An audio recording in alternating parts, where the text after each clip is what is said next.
The unassuming champion. The maintenance bay of Nexus 7 hummed with activity as Mira Chen wiped grease from her calloused hands. At 32 years old, she'd spent the last 5 years on this prestigious space station, fixing everything from quantum stabilizers to simple door hinges. Most aliens avoided the maintenance sections. The ceilings were too low, the gravity set to Earth normal, and the temperature uncomfortably warm for most species. Perfect for humans, though. Chen, we've got a busted atmospheric regulator in Section 12. Chief Engineer Korax bellowed across the bay. The hulking Dravidi's 4 eyes narrowed as he approached. The Imperials are breathing down my neck. Fix it before their delegation arrives. Mira nodded, already gathering her tools. On it, Chief. As one of only 17 humans aboard Nexus 7, Mira had grown accustomed to the sidelong glances and whispered comments. Deathworlder, they called her kind. Creatures from a punishing, high-gravity world with lethal atmospheric composition and horrifying temperature extremes. What the aliens saw as hellish conditions, humans simply called Earth. The corridors of Nexus 7 represented the pinnacle of galactic engineering, a sprawling metropolis suspended in space, home to over 200,000 beings from across the Galactic Imperium. Humans were newcomers, only granted limited citizenship rights 30 years ago, after proving they weren't the violent savages their biology suggested. Mira moved with practiced efficiency through the station's maintenance tunnels, her compact frame easily navigating spaces most aliens found claustrophobic. The atmospheric regulator in Section 12 was indeed malfunctioning. Its primary coupling had fractured under pressure. A simple fix for someone with human dexterity and strength. As she worked, the distinct chatter of Imperial officials echoed through the nearby corridor.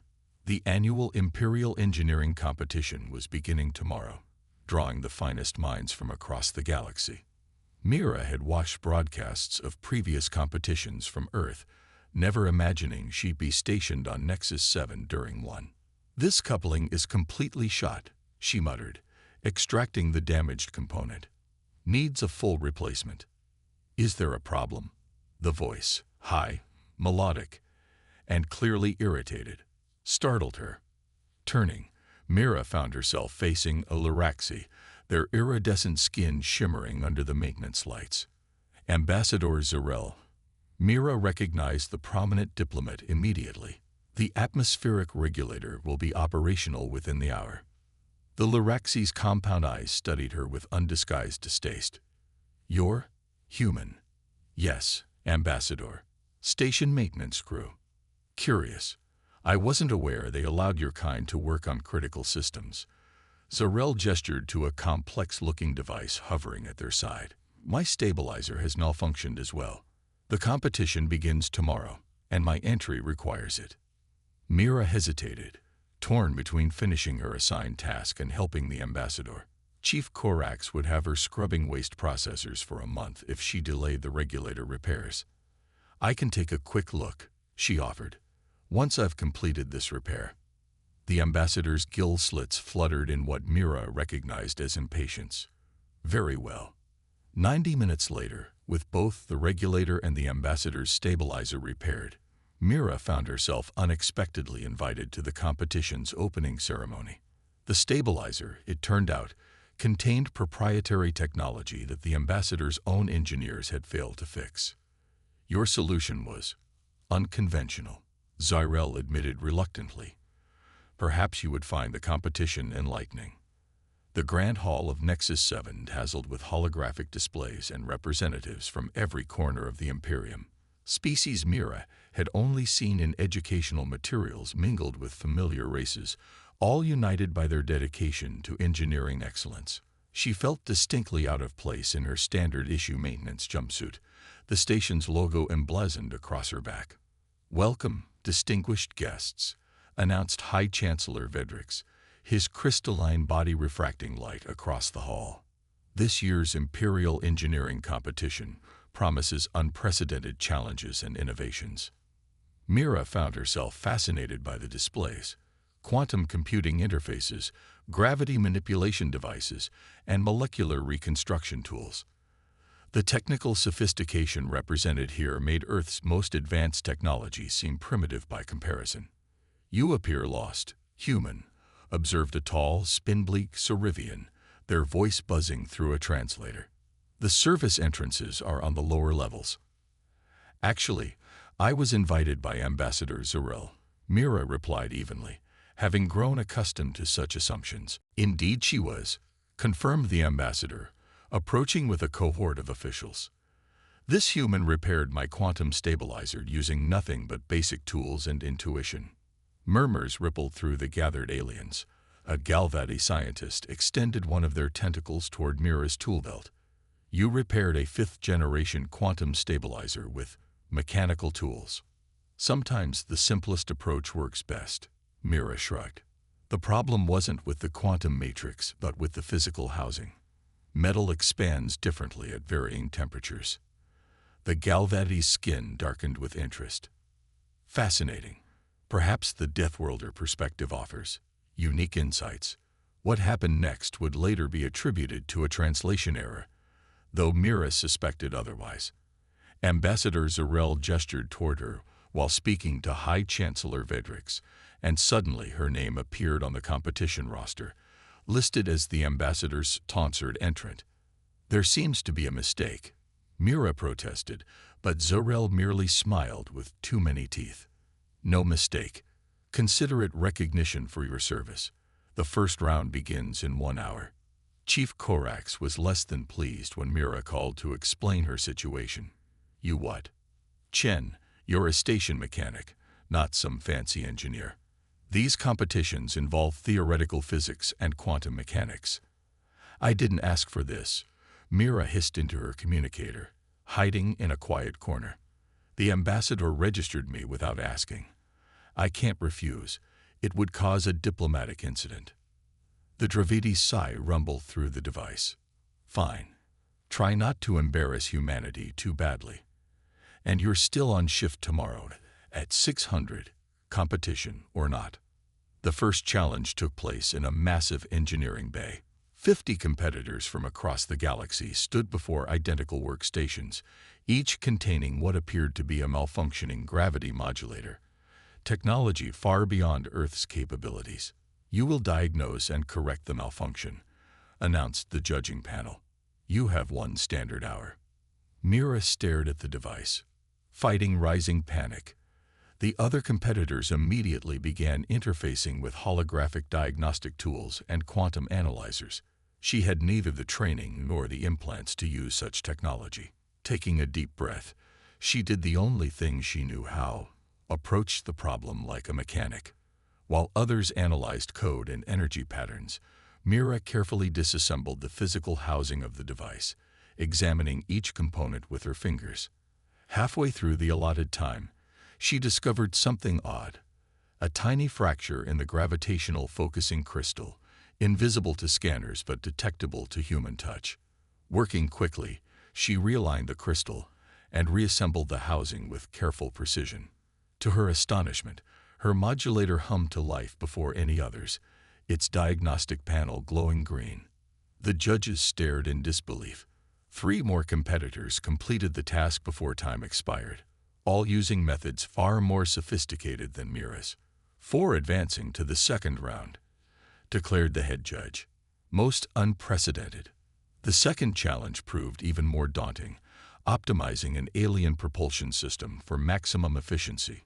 Mira nearly withdrew until she realized the system operated on principles similar to hydraulics, something she understood intimately from maintaining Nexus 7's waste management systems. By the day's end, against all odds, Mira stood among the 5 finalists.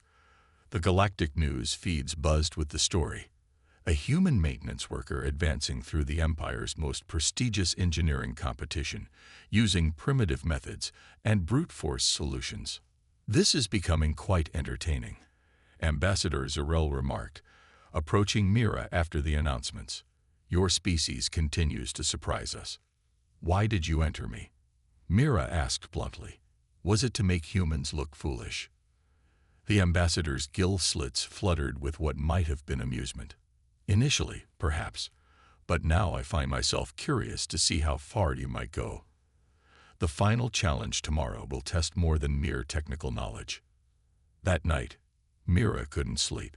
She placed a call to her brother on Earth, his face appearing on her small terminal screen. "You're competing in what?" Daniel's eyes widened. "Mira, those competitions are for the galaxy's elite engineers." "Tell me about it," she groaned. "Tomorrow's the final round. I'll probably fail spectacularly and set human-alien relations back a decade." Daniel laughed. "Or you'll shock them all. Remember what Dad always said. Humans adapt. They finished together." "Get some rest," her brother advised, "and show those aliens what Earth gravity does for muscle development." As Mira prepared for bed, a notification chimed on her communicator. Tomorrow's final challenge had been announced. Contestants would need to repair and modify a Class 4 stellar drive, a massive engine component.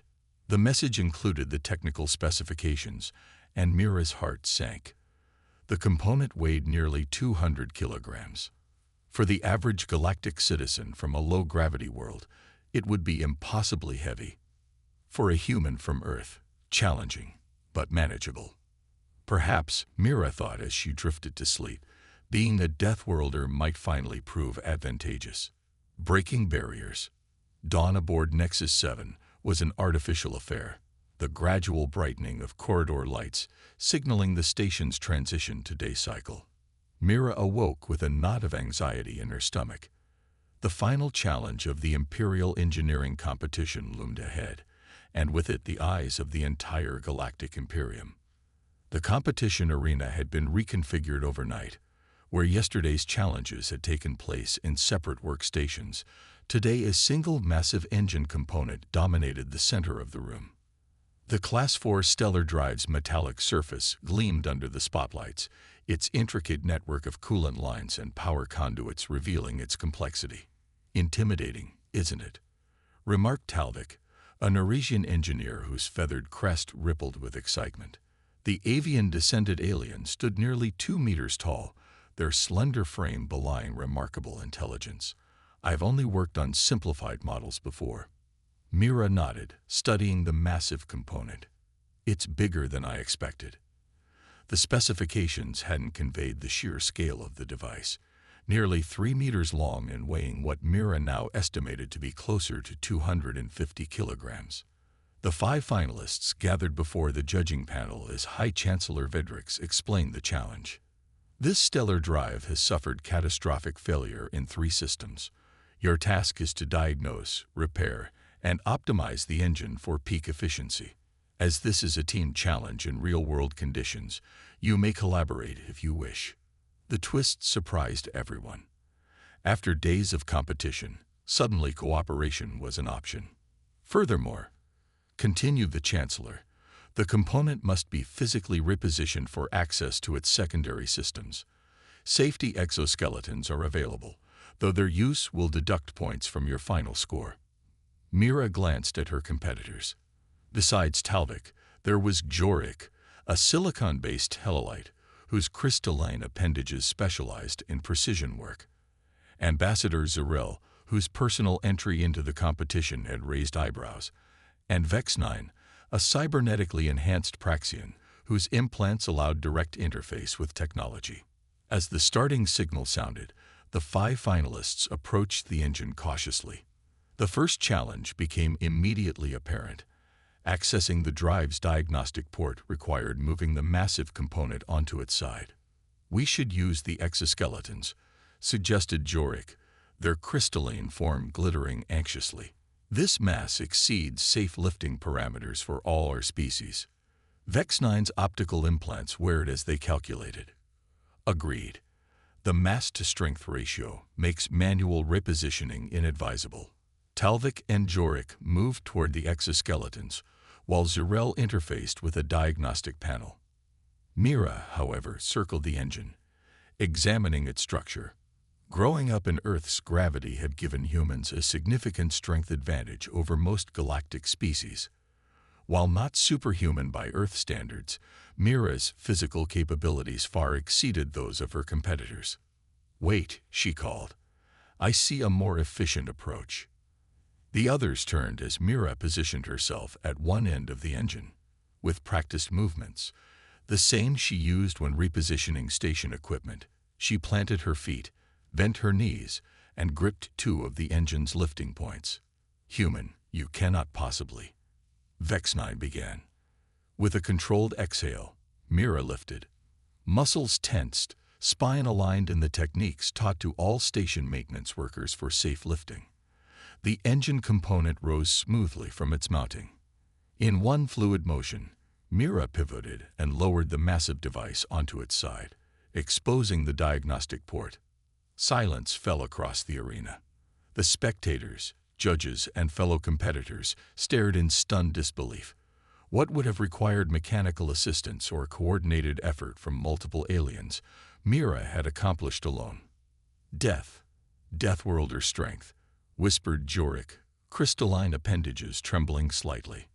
Mira wiped her hands on her jumpsuit, trying to appear nonchalant despite her racing heart. "Shall we begin diagnostics?" The moment transformed the competition.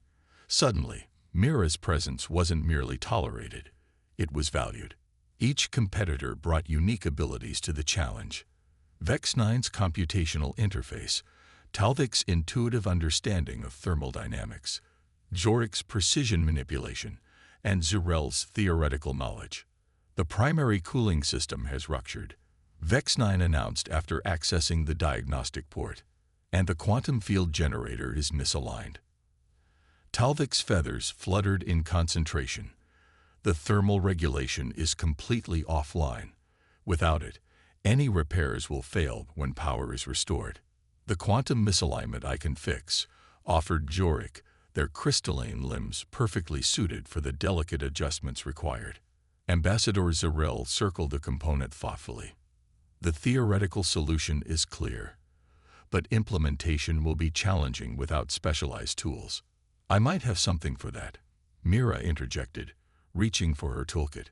While the others carried sophisticated devices designed for specific functions, Mira's maintenance kit contained versatile, adaptable tools.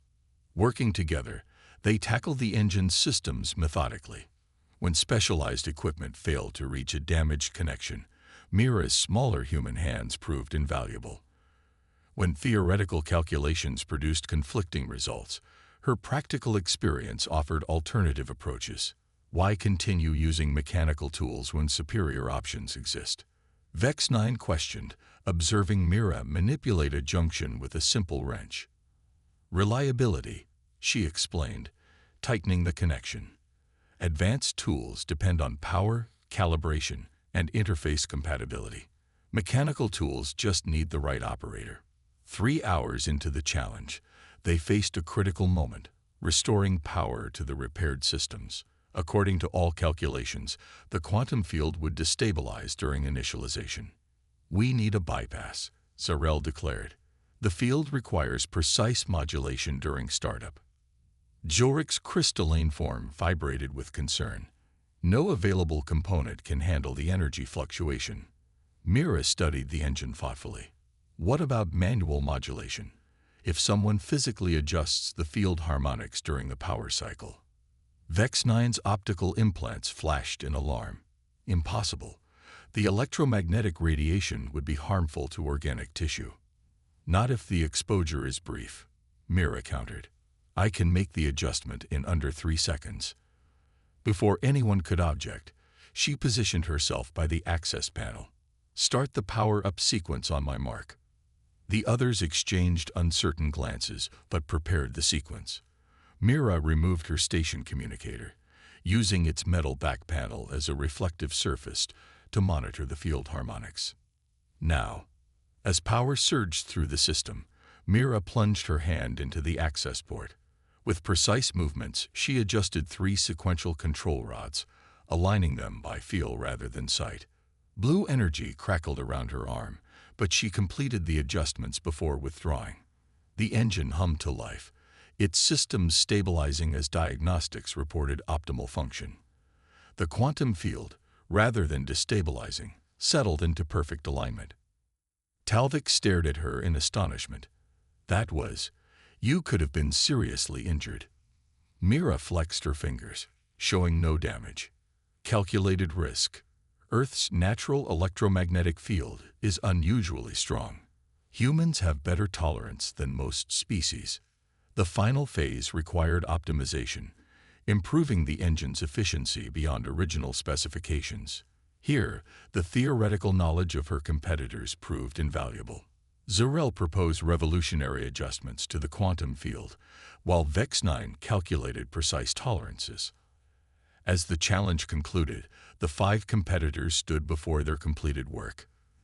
The engine now operated at 127% of original efficiency, an unprecedented achievement. The judges approached, their expressions revealing their amazement. "We have witnessed something extraordinary today," declared High Chancellor Vedrix. Not merely technical excellence, but the power of diverse perspectives united in purpose. In an unprecedented decision, all 5 finalists were declared joint winners, the first shared victory in the competition's long history. As the ceremony concluded, Ambassador Zarel approached Mira. "I confess my initial motivation in sponsoring you was less than charitable. I expected a primitive display that would reinforce existing prejudices, and instead," Mira asked. "Instead, I was enlightened." The ambassador's gill slits fluttered reflectively.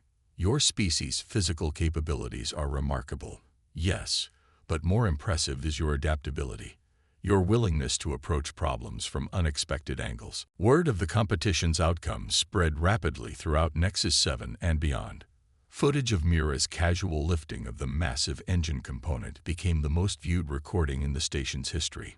Requests for human workers in various Imperial installations increased tenfold overnight. Chief Korax found Mira in the maintenance bay the following morning, already at work on a malfunctioning recycler. "I'd have thought you'd be enjoying your newfound fame," the Dravity remarked, his 4 eyes blinking asynchronously. Mira shrugged. "This is still my job. Though I did receive 17 messages from Imperial Research Division overnight." Korax rumbled thoughtfully. "Going to accept any offers?" "Not sure yet." She tightened a connection on the recycler. "I like fixing things, making them work better.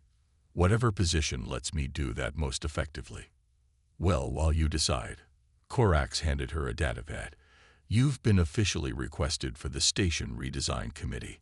Apparently, they want the human perspective on practical engineering solutions." In the weeks that followed, Nexus 7 saw subtle but significant changes. Maintenance tunnels were redesigned for better accessibility. Engineering teams began incorporating humans for their physical capabilities and practical problem-solving. A cultural exchange program brought more Earth engineers to Imperial installations. 6 months later, as Mira supervised the installation of new gravitational stabilizers, a design that incorporated her competition innovations, she reflected on how much had changed. What began as an attempt to embarrass had instead built bridges. The term Deathworlder remained, but increasingly it was spoken with respect rather than derision.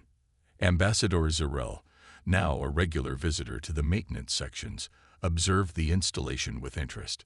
"You know, the next Imperial Engineering competition includes a new category, practical applications. I expect we'll see many human competitors." Mira smiled. "And I expect they'll surprise you. That's what we humans do best." The ambassador's gill slits fluttered in what Mira now recognized as genuine amusement. Indeed, it seems the galaxy has much to learn from Earth's children.